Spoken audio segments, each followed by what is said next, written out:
අද අපි යන්නේ ලංකාවේ සුන්දරම භූමි ප්‍රදේශයකට. මේ ගමන ටිකක් විශේෂයි. මොකද අපි පළවෙනි වතාවට අලුත් පාරවල් කීපයකම අලි කැලෑ වැව්වමුණු මැද්දෙන් යනවා.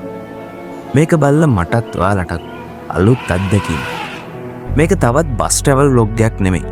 කවදාවත් නොගියපු සුන්දර පාරාදීසි පහු කරගෙන සුඛෝපභෝගී බස් එකකින් හිතවත්කම් අලුත් කරන සුන්දර චාරිකාවක්.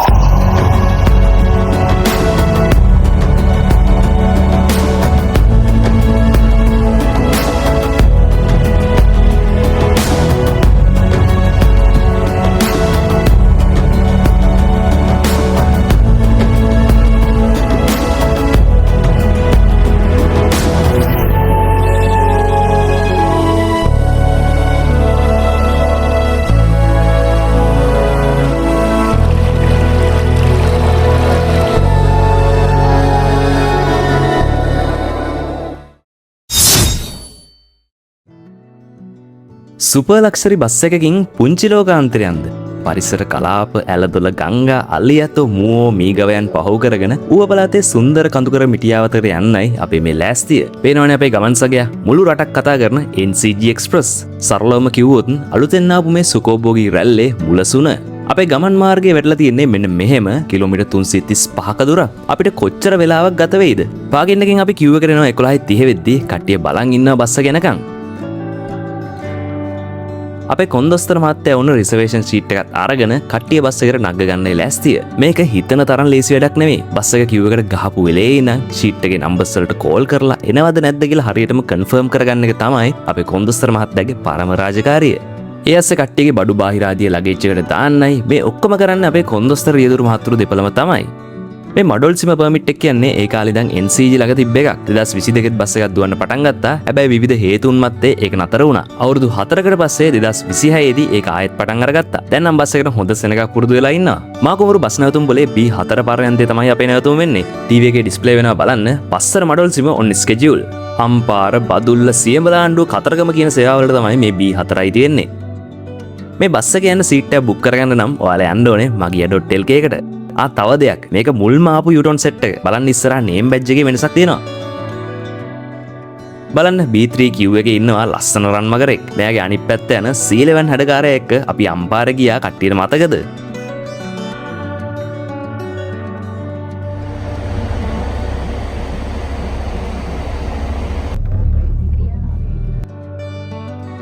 මාකුපුරෙන් අපේ පිටත් වීම දවල් 12:30. හයි ලෙවල් එකේ බෝධියත් පහු කරගෙන ඇවිල්ලා අපිට පුරුදු කොට්ටා පියුසුමෙන් අපි ඇතුල් වෙනවා දක්ෂිණ අධිවේගී මාර්ගයට. වෙනද කතා නොකරපු විශේෂ දේවල් ටිකක් අද අපි එක්ස්ප්‍රස් වේ එකේ යද්දි කතා කරමු.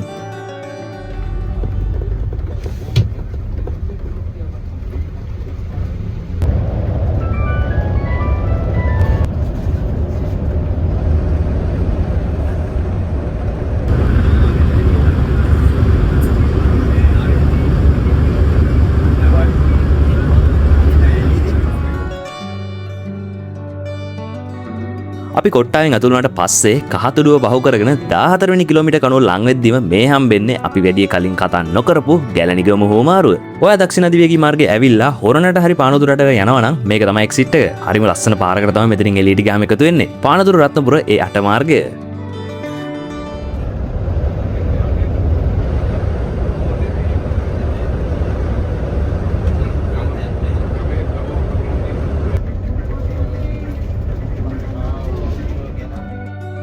ගැලණිගම පහු කරලා කිලෝමීටර් 1යි පාර ප්‍රතිසංස්කරණ වැඩ කටයුතු පටන් ගන්න.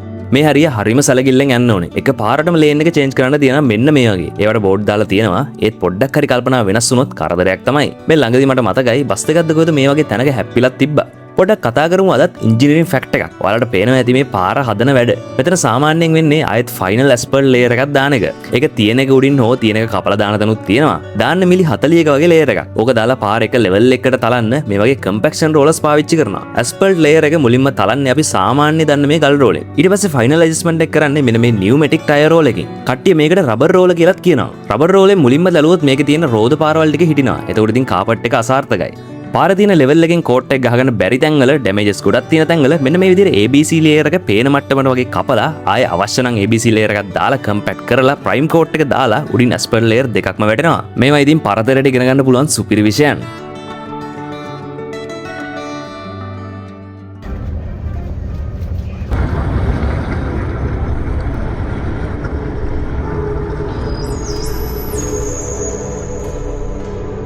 සමනලගිරි මත්තෙන් බැසෙන සුන්දර කළුගං කොමලිය මහා සාගරයට සේන්දු වෙන්න තව ටික දුරයි. දක්ෂිණ අධිවේගයේ කළුගඟ පාලම. මතකද මේ සයින්ස් මං කලින් දවසක ඇහුව කට්ටියකින් හරි උත්තරේ දීලා තිබ්බ හැමෝම වගේ. ඔව් මේ වාහන දෙකක් අතර පවත්වාගත යුතු පරතරය පෙන්වන ලකුණු. ඒත් එක මිස්සරයින් හම්බෙනවා මතුගම ග්‍රිඩ් උපපොළ.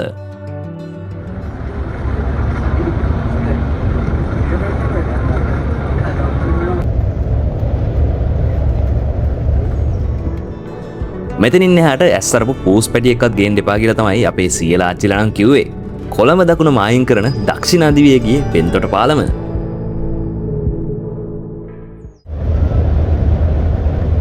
මං කලිනුත් කියලා දෙනවා දක්ෂිණ අධිවේගයේ යනවා කියන්නේ හරිම ලස්සන වටපිටාවන් අපි පහු කරන්නේ. පස්සේ සීට් එක වාඩි වෙලා වටපිට බල යන එකම මාරම හැඟීමක්. අහසේ ලස්සන වලාකුළු රටා, එකපාරම මතුවෙන ගංගා ඇලදොල, කොළම කොළ පාට ගස් කොළන් ඇස් දෙකට හරිම සහනයක් ගෙන දෙන්නේ. ඉතින් මේ ලස්සන හිත නිවන හැඟීම විඳින්න හැමෝම එකතු වෙන්න අපිත් එක්ක. මේ ගමන පුරාවටම තියෙන්නෙත් ඒ වගේම හැඟීමක්. අපි දන්න නොදන්න ගමන් සංගයක් රසක් අපිට මේ ගමනේදී හම්බෙනවා.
අන්තර්හුමාරු ගොඩක් පහු කරගෙන අපි මේ එන්නේ තවත් ලස්සන යුනික් තැනකට. බදුල්ලෙන් උදේ 10:00 එන අපේ පවුලේ සංගයත් පහුණ දකින්න ඇති. කොක්මාදුවෙන් එළියට දාන්නේ වැලිගම කණංකේ පාරට. එතනින් වමට හැරිලා ගිහිල්ලා කණංකෙන් එකතු වෙනවා ගාල්ලදෙණිය ආය රකවන හරහා මාදම්පට යන ඒ 17 ප්‍රධාන මාර්ගයට. තවම යන්න බැරි වුණු ලස්සන පැත්තක්. දවල් වරෝ යන එක තමයි හොඳම. බලමු. වෙලාවක් හම්බුනොත් ඒ පැත්තට අනිවාර්යෙන්ම යන්න.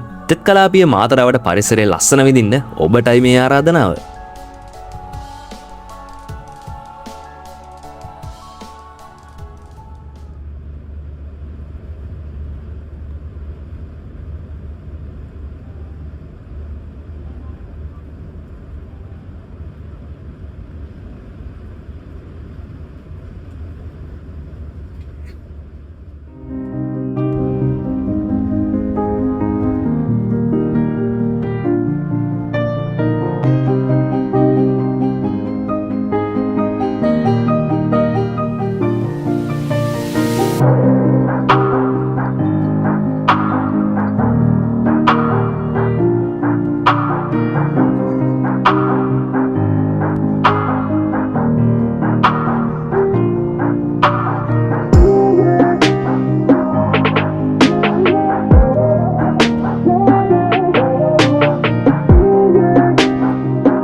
පාලටෝ පහුකරන්ගෙදි හම්බෙන සාලෙ මැද්දෙන් එළියට දොර තියෙනවා වගේ තියෙන එක්සිට් එකක්. මේක කෙලිම සෙට් වෙන්නේ මාතර හක්මන පාරට. තිහකොඩ කඹුරු පිටිය පැතිවලට ලේසියෙන් යන්න පුළුවන්. ඔයා රුහුණ යුනිවර්සිටි එකේ ඇග්‍රිකල්චරල් ෆැකල්ටි එකට යන කෙනෙක් නම් මෙතනින් එළියට ගිහිල්ලා කිලෝමීටර් 10ක් වගේ තිහකොඩ පහු කරගෙන කඹුරු පිටිය කිට්ටුවටම යන්න ඕනේ.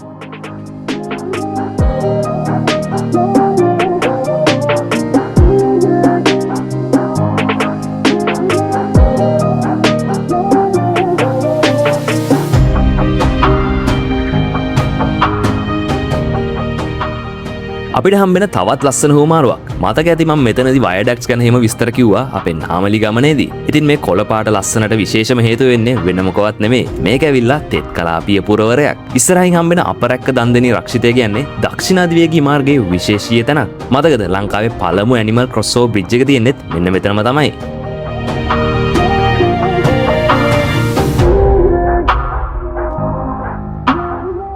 දැක්ක දිසුසු සැප වණ්ඩියක් ගියා. ඒකනත් පොඩ්ඩක් මතක තියන් ඉන්නකෝ. මේ පහු කරන්න හදන්නේ සාලෙ මැද්දෙන් දොර තියෙන දෙවෙනි හුවමාරුව. EX01 වලට මේ විදිය හුමාරු දෙකක් තියෙනවා. ඒ වගේම ඉතින් මේකත් කපුදුව වගේම තමයි එක පැත්තකට විතර එක්සිට් එන්ට්‍රන්ස් කරන්න පුළුවන්. ඒ කියන්නේ ඔයාලට කොළඹ ඉඳන් ඇවිත් එළියට යන්න පුළුවන් වගේම කොළඹ යන්න ඇතුල් වෙන්නත් පුළුවන්. මත්තල පැත්තට යන්න කිසිම හැකියාවක් නැහැ. කෙලින්ම තංගල්ල වීරකැටිය ඔය උඩින් පේන පාරට තමයි සෙට් වෙන්නේ. වීරකැටිය තියෙනවා හරි ලස්සන වැවක් කුඩු කිරිවල කියලා. මම YouTube එකේ ඔය ගැන හොයද්දි හම්බුණා වීඩියෝ එකක්. ඒක තිබ්බේ මේ කොල්ලෝ දෙන්නෙක් ඒ පැත්තට ගිහිල්ලා කබාන එක ඉඳලා හවස් වෙලා කයාක් එකක් පැදලා පොඩි ආතල්ලයක් ගන්න සිද්ධියක්. මං හිතන්නේ ඒක මරු අත්දැකීමක්.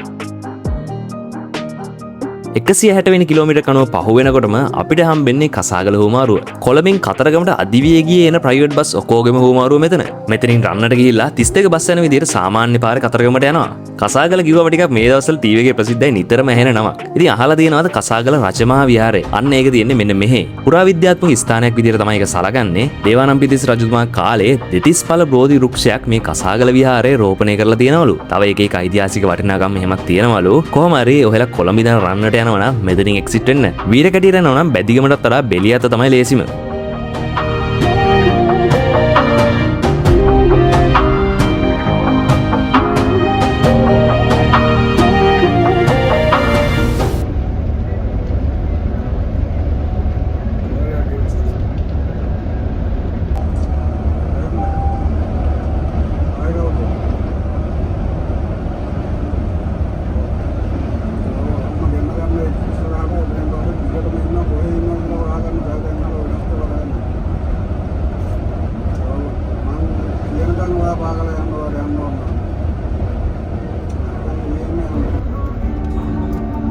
ඈතින් පේන වියලි කලාපිය කඳුපන්ති අපිට මාකුපුරේ දැන් හරියටම පැය විනාඩි 55 ගියේ මතලටම එන්න කිලෝමීටර් හරියටම 200ක් වගේ තියෙනවා. බොහොම ඉක්මනින් පහසුවෙන් මතලටම ආවා. අපේ රියදුරු මහත්තයාට නම් පේන විදිහට යාළුවෝ ගොඩක් ඉන්න පාටයි. අපිට හොඳට පුරුදු දක්ෂිණ අධිවේගයේ අපි මීට කලින් කතා නොකරපු තැන් එක්ක විනාඩි 10ක හොඳ අත්දැකීමක් දුන්නා කියලා හිතනවා. තව ඇත්තට මට මිස් වුණ දෙයක් තමයි පහුවෙන ඔක්කොම ගංගා ටික පෙන්වන්න එක. ආයෙ ඉතින් අපි ගමනක් යවෙයි. අනිවාර්යෙන් එතකොට පෙන්වන්නම්.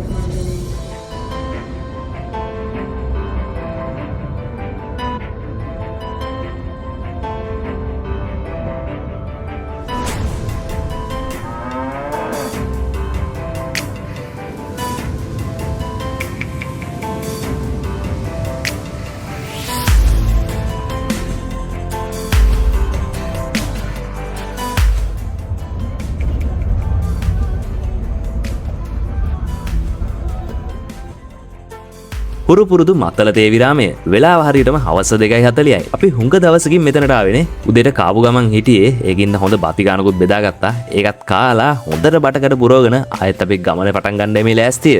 මහන්සි නම් පොඩ්ඩක් ඉඳලා බලන්න. මොකද මෙතන ඉඳන් තමයි ගමනේ ලස්සනම කොටස පටන් ගන්නෙ. විශේෂම දේ වෙන්නේ අපි කවදාවත් නොකියපු ලස්සන පාරවල් ගොඩක අද අපි යනවා. කට්ටියම එන්න යමු එහෙනම්.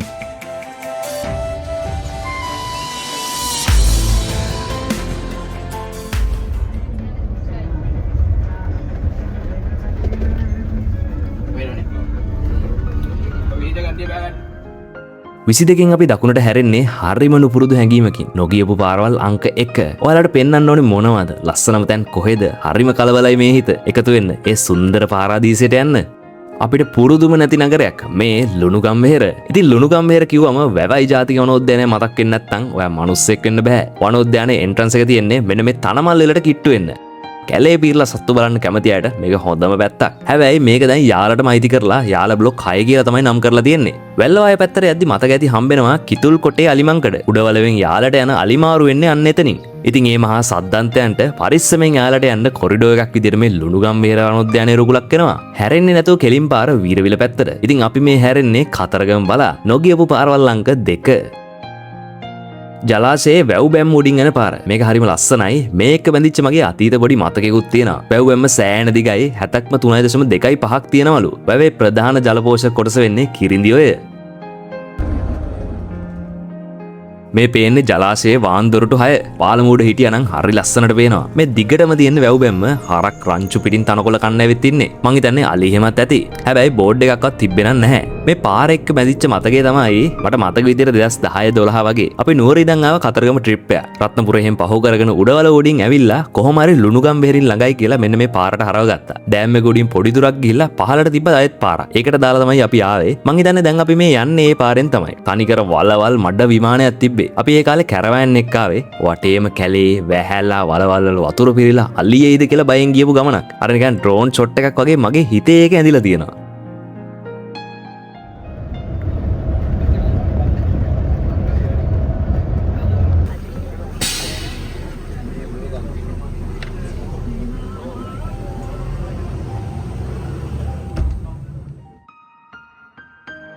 කෙත්සිරිගම view point එක. අර ඩෑම් එක උඩින් පහළට දැම්ම කිව්වේ. අන්නේ මේ පාර වෙන්නේදී. මේ එන්නේ වැවේ හොරවුවෙන් එන වතුර පාර. හොරවුවට තමයි බිසවකොටුව සම්බන්ධ වෙන්නේ. වැව් වැම්ම නම් ඉතින් තාමත් ඉවර නැහැ.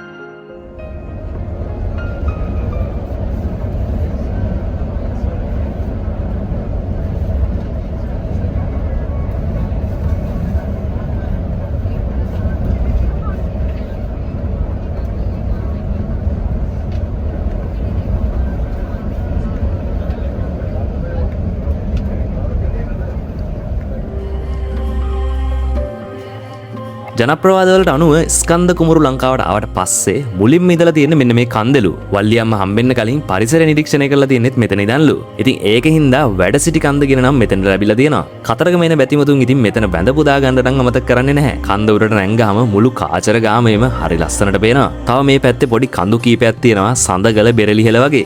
මේ දවස් ටිකේ මම දැක්ක FB එකේ වීඩියෝස් වගේක් දානවා දිල්නෙත් කියලා පොඩි මල්ලි කෙනෙක්. මං හිතන්නේ ආ මේ අවට කොහේ හරි කෙනෙක් මේ ගම්වල තියෙන ලස්සන සුන්දර තැන් එයා පෙන්නනවා. නිකන් ඉන්න වෙලාව සෙට් වුණොත් අනිවාර්යයෙන්ම බලන පේජ් එකක්. ඇඟ ඇතුලේ ඉන්න පරිසර ලෝලියා නිකම් එළියට එනවා ඒව බලද්දි. ලුණුගම්බේර ජලාශයේත් ලස්සන වීඩියෝවක් තිබ්බයි මල්ලිගේ. මේ හරිය පළාත් මායිම් වල පොඩි කතන්දරයක් තියෙනවා. ලුණුගම්බේර ඉඳන් මෙතෙන්ට එනකන් දකුණයි යුවයි මාරුවේ මාරුවට වගේ අපි ආවේ. හැබැයි ඔය ඉස්සර හන්දෙන් දකුණට හැරුණාම දකුණු පළාතට තමයි එකතු වෙන්නේ. හැබැයි ආයෙත් ගම්මුදා හන්දියට යන්න කලින් ආයෙ ඌ පළාතට එනවා. මැප් එක පොඩ්ඩක් බලන්නකෝ හරියටම තේරෙනවා. මේ හරියට කියන්නේ කඳ සුරිදිගොම කියලා. මං කලින් කියපු ගම්මුදා සංකල්පය කට්ටිය දන්නවා ඇති. ඒක ඇවිල්ලා රණසිංහ ප්‍රේමදාස මහත්තයාගේ වැඩක්. වාර්ෂිකව තිබ්බ නිකන් සැනගලියක් වගේ දෙයක්. ඒ තියෙන පැත්තේ ගොඩනැගිලියම හදලා පොඩි දියුණුවක් ඇති කරපු වැඩසටහන. එහෙම කරපු 1987 කතරගම ගම්මුදා වැඩසටහනේ මේ හරියත් සංවර්ධනය වුණා. වමට හැරිලා අපි එන්නේ මහසෙන් පිළිරුව ගාවට. කතරගම ටවුන් එක අපි මග හරිනවා. මොකද ස්ටෑන්ඩ් එකට දාන්න බස් එකට අවසර නැහැ.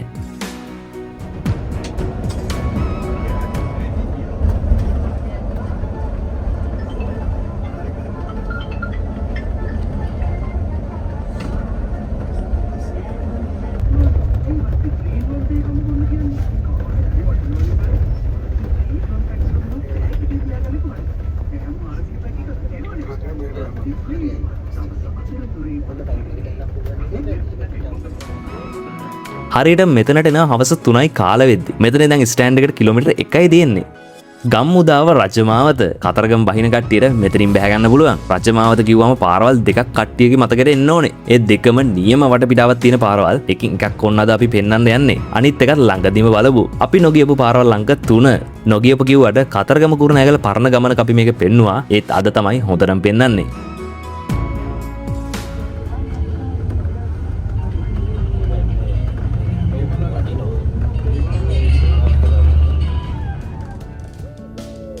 කතරගම වටේට තියෙන පාරවල වලින් ලස්සන මේක දෙපැත්තේ ගස් පිරිලා මේ තුරුවියන් ඉඳ පාරට හෙවණක් ඇදලා තියෙනවා. එකම අවුල පාර පොඩි එක.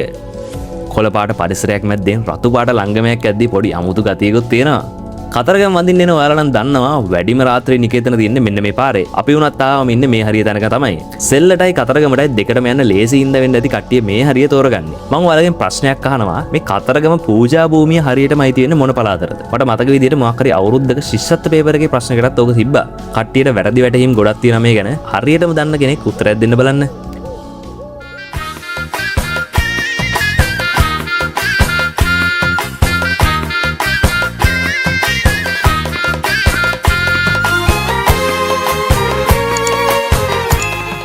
වල්ලියම්මගේ නිජ භූමිය ලෙස සැලකෙන සෙල්ල කතරගම. මෙයා කඳසුරිදුගේ ශ්‍රී ලාංකික බිසව. මැණික්ගම් ඉවුරේ තියෙන සෙල්ල කතරගමේ මුල් පදිංචිකරුවෝ වෙන්නේ වැද්දෝ. වල්ලියම්ම කියන්නේත් වැදි පවුලක උපන් රූමත් තරුණියක්ලු. එයා විවාහ කරගත්තට පස්සේ කඳ කුමරුත් වැදි ජනතාවගේ ඥාතියෙක් වුණාලු. සෙල්ල කතරගම ගඟේ දේවාලය කිව්වම තමයි කටි අතර ප්‍රසිද්ධ. වැස්සා කියන්නේ ඉතින් දේව ආශිර්වාදයක් වගේ සෙල්ල කතරගම තන්නි කරම මැණික්ගම් වතුරෙන් නෑවෙනවා. කතරගමට එනවා කියන්නේ සෙල්ලට එන්නත් අමතක කරන්න එපා. කොළඹින් කතරගමට ආවට රජමාවත එන බස් නෑනේ. ඉතින් ඔයා මේ හරියේ හෝ ඉස්සරහා ගෝණගම් ආර වගේ පැතිවල බහිනවනම් ඔයාට හරියනම් බස් එක මේක. මගිය.lk එකට ගියා. ඔයාටම කියලා සීට් එක රිසර්ව් කරගන්න. සම්පූර්ණ සර්විස් චාර්ජ් එකම යන්නේ රුපියල් 2580ක් වගේ. ගණන් වැඩි වෙන්න කලින් බස් එක ගියේ 2090කට. දැන් අලුත් සංශෝධන එක රුපියල් 400ක් විතර වැඩි වෙලා. යාල අඩවියට පිවිසෙන ඔබ සැම සාදරයෙන් පිළිගන්නවා. අන්න ඉන්නවා පිළිගැනීමේ නිලධාරියා. මෙතනින් යද්දී පොඩ්ඩක් නතර කරලා බෝඩ් එක කියවලා ගියත් පාඩු නැහැ. මොකද අපේ අය හරි දේවල් තමයි මේ පාරේ යද්දි කරන්නේ. සත්තුන්ට ආහාර දීම සපුරා තහනම්. ඒ වගේම කැලි කසල දැමීමත් සපුරා තහනම්. තව දෙයක්. අද හම්බෙන අලි ගානත් ගණන් කරලා කියන්න ඕනේ. එහෙනම් සුන්දර රුහුණු යාලට පිවිසෙන්න අවසරයි.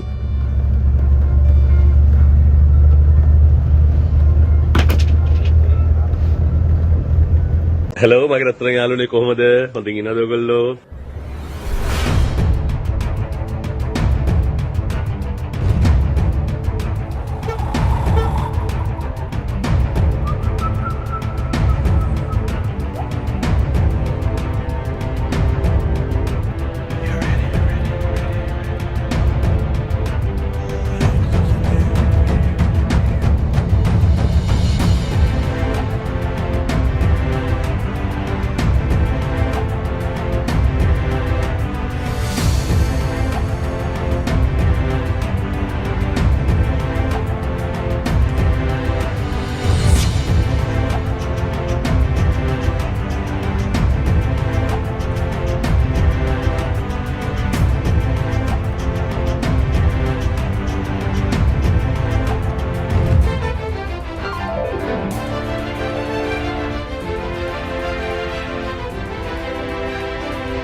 මුව රංචුවක් හිටියා බස් එක එද්දිම වගේ කැලේටම දිවනේ. හරිම සංවේදී අහිංසක සත්තු.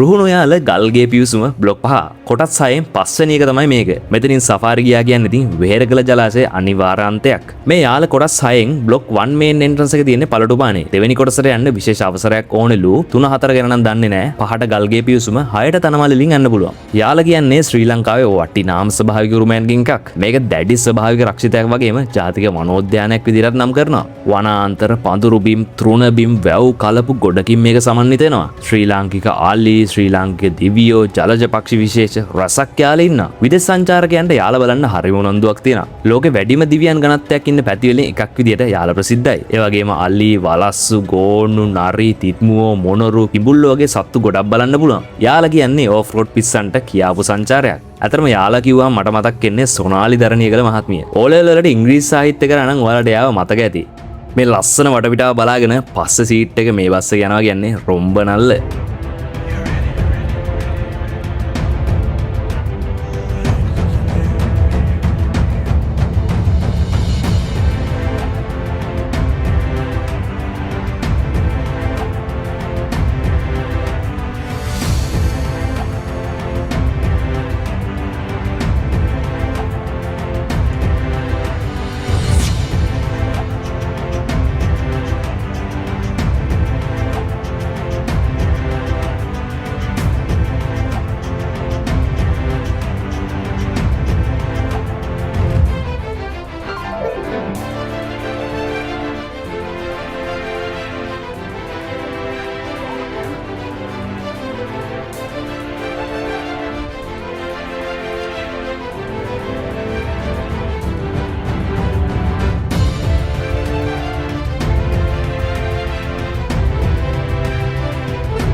මුහුදු මට්ටමින් මීටර් 158ක් උස බුත්තල. මෙන්න මේ කොළ පාට නාම්පුවරු ඌව පළාතට ආවේනිකේ වද මන්දා.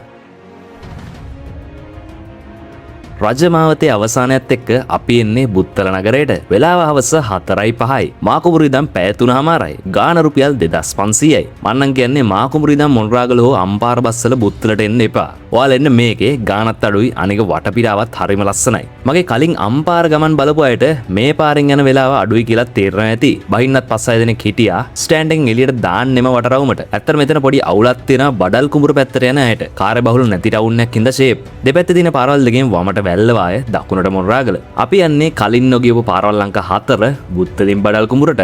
වැල්ලවායෙන් ඇල්ලට යද්දි වගේ මෙතනත් බලන්නකො පරිසරයේ දේශගුණය එහෙම වෙනස් වෙන විදිය. ඒකත් මම මරු විදියට පෙන්නන්නම්.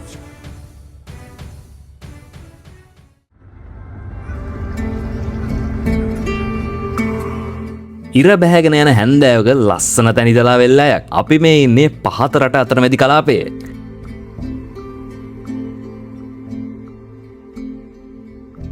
මුතුකෙලියාව කෝන්ගහ වැව. වැවත් එක පොඩි ලස්සන විනෝදයක් තියෙනවා. කොහරි යන ගමන් හංස බෝට්ටු සවාරියක් යන්න පවුලයත් එක්ක කාලා බීලා කාලය ගත කරන්න අවුට්ඩෝර් වෙඩින්ස් පවා ගන්න පුළුවන් තැනක්.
තැනිතලාවෙන් ඔන්න කඳුනක් ගන්නයි හදන්නේ. ඒ කියන්නේ අපි මේ එන්නේ කඳුකරේට නේද?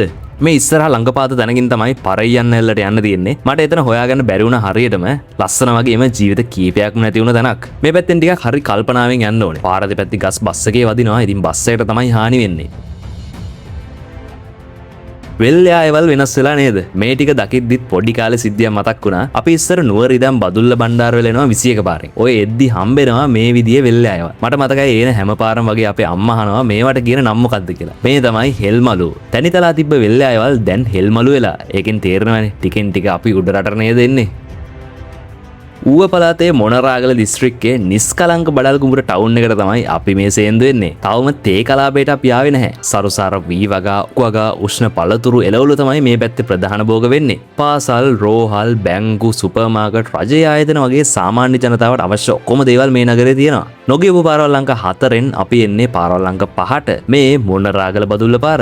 වෙලාව හරියටම 4:25යි. මෙතනින් පස්සේ කෙලින් පාරවල් තැනිතලාවල් අඩුයි. කඳු නැගගෙන වංගු අස්සේ කැලෑ දියැලි බලාගෙන යන්න තියෙන ගමනක්. ඉතින් එකතු වෙන්න ගමනේ ලස්සනම කොටසත් එක්ක.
හරිත කැලේ මැද්දෙන් රතු ලංගමයක් කියන්නේ හරි ලස්සන දසුනක් කියලා මං කලිනුත් කිව්වා මතක ඇති. මේ දේ වතුර කියන්නේ නමුණු කුල පැත්තේ තියෙන ගම්මානය. ඔයාලා මේ එන අතර මගෙත් නමුණු කුල දැක්කා. හැබැයි මං එතනදි මතක් කරේ නැහැ. කට්ටියට මතක නම් කියන් බලන්න කොහෙන්ද දැක්කේ කියලා.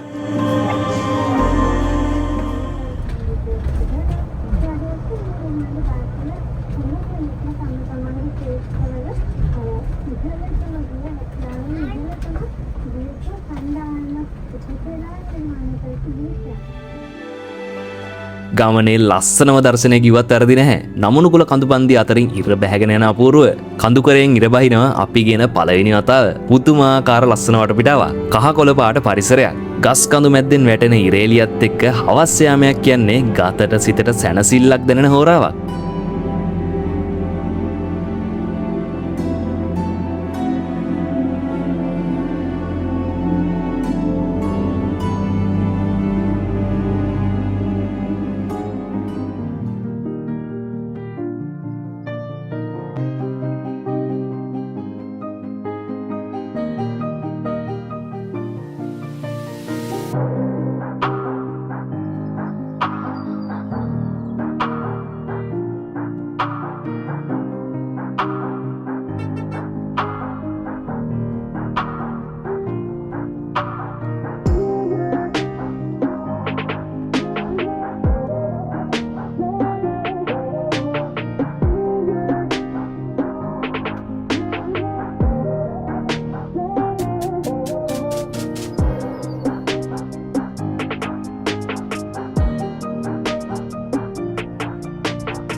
බිබිල හන්දිය ඒරාදිනී හන්දියෙන් පටන් ගත්ත ඒ පහ මාර්ගය ඔන්නෝමයි පස්සර හරහා චෙන්කලඩි වලට යන්නේ. 99න් බිබිල ලුණුගල ඉඳන් කොළඹ යන බස් ඔක්කොම එන්නේ මෙන්න මේ පාරෙන්. ඔයාලට මතක ඇති මහින්ද අම්පාර ගමනේදී මම පදියතලාව තුම්මන් හන්දිය පෙන්නුවා. අන්න එතනට තමයි මෙන්න මේ පාර එකතු වෙන්නේ. මොනරාගල බදුල්ල කියන්නේ හරි ලස්සන පාරක්. අපි මේ පහව කරපු කොටසට වඩා පස්සර ඉඳන් බදුල්ල කොටස තමයි හොඳම. ඉතින් ළඟදී මේ ටික බලාගෙන 99න් යන්නත් ලෑස්ති වෙන්නකෝ.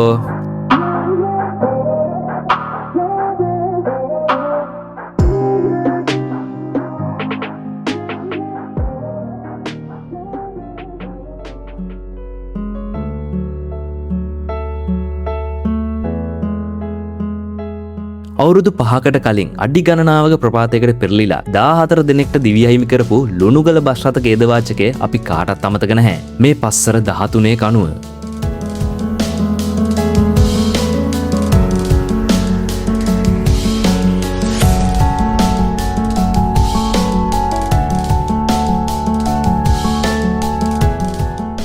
මුහුදු මට්ටමේ මීටර් 895ක් කුස පස්සර නගරයටයි අපි මේ එන්නේ. වඩල් කුඹුරේ අපි හිටියේ මීටර් 375. ගෙඩි පිටිම මීටර් 500ක උසක් අපි ඇවිල්ලා. මඩොල් සීම මීටර් 1300ක්. ඒ කියන්නේ අපිට තව මීටර් 400ක් යන්න තියෙනව නේද?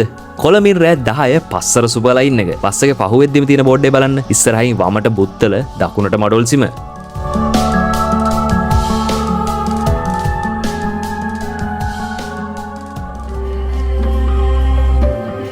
මධ්‍යම කඳුකරේ නැගෙනහිර බෑවුම් වල නිවී සැනසෙල්ලේ දිවිගෙවන පස්සර නගරය. මේ කඳුකර අතරමැදි කලාපේ සීතල මීදුම් කාලගුණයක් එක්ක තේ එළවලු පළතුරු වගාවලට හොඳම පරිසරයක් තියෙනවා. ඒත් එක්කම පස්සර ටවුන් එක කියන්නේ ඩීසල් 3 වීල් වැඩියෙන්ම තියෙන නගරයක්. බලන්නකෝ වීල් පාක් කළ ඔක්කොම වගේ තියෙන්නේ ඒවා.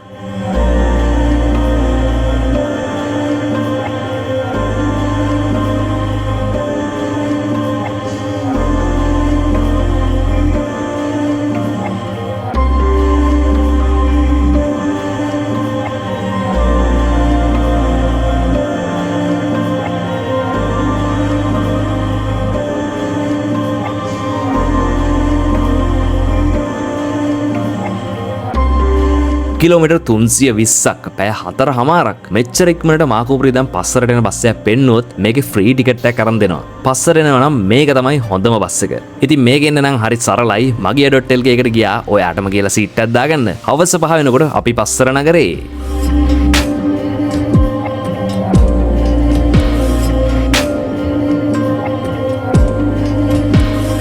තරහ අවසරයි අපි මඩොල් සිම යන්නේ නැහැ. ඒකට ලොකුම හේතුව වෙන්නේ මඩොල් සිම පාර මේ වගේ ලොකු බස් එකක් යන්න අපහසුයි. මාත් හරි ආසාවෙන් හිටියේ මඩොල් සිමට යයි කියලා. පාරේ ඉතින් හොඳකම හින්දාම අපිට යන්න වෙන්නේ නැහැ.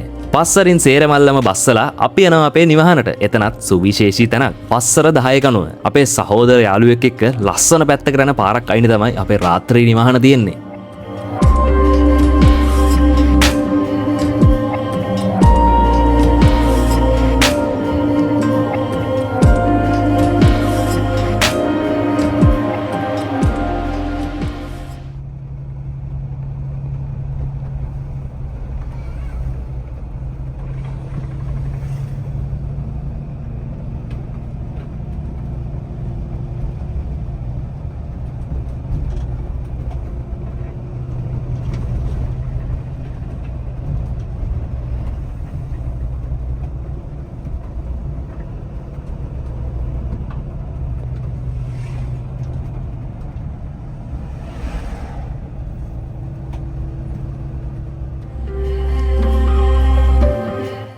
අධිවේගයෙන් ඉක්මනට පස්සරට එන එක්කෙනත් එක්කම 99න් ඉක්මනට එන එක්කෙනත් ඔන්න අපේ නිවහනේ. මේ නමුණුකුල හන්දිය. උඩින් තියෙන්නේ නමුණුකුල කඳු පන්තියයිනෙන් ඇල්ලට යන පාර. මතක නම් අපි නාමලිය කොළඹ යද්දී ගැන මතක් කරා. මඩොල් සිමේ ඉඳන් කොළඹ යන HPL ගැන එන්නේ පාරේ. සුන්දරම සංචාරක ස්ථානයක් වෙන මේ දුම් පිරුණු පාරාදීසය. බඹරගල පතනට යන්නෙත් ඔන්න ඔය පාරෙම තමයි. මම ෆොටෝස් ටැග් එකතු කරන්න යන්න ඕන තැනක්. අලුත් වටපිටාවල් පහු කරගෙන අපි මේ ආපු ගමන මෙතනින් අවසానයි. ආපහු වෙද්දි හොඳ නිින්දක් දාගෙන රෑ බස් එකේ පස්සර ඉඳන් කොළඹට ආවන්.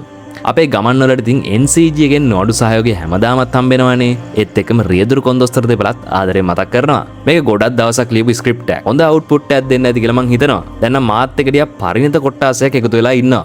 අරක මේකේ වීඩියෝස් දාන්න කියලා ඉල්ලන නෙගටිව් කමෙන්ට්ස් බොහොම අඩුයි. ඒත් එක්කම ආසාවෙන් ඉන්නවා ආයේ ගමකට යන්න. ඔයාලා දන්න දිහාවකට ඒ වගේ අවස්ථාවක් හදලා දෙන්න පුළුවන්කමක් වගේ තියෙනවා නම් මට කියන්න. අපි සලකලා බලමු අනිවාර්යෙන්ම.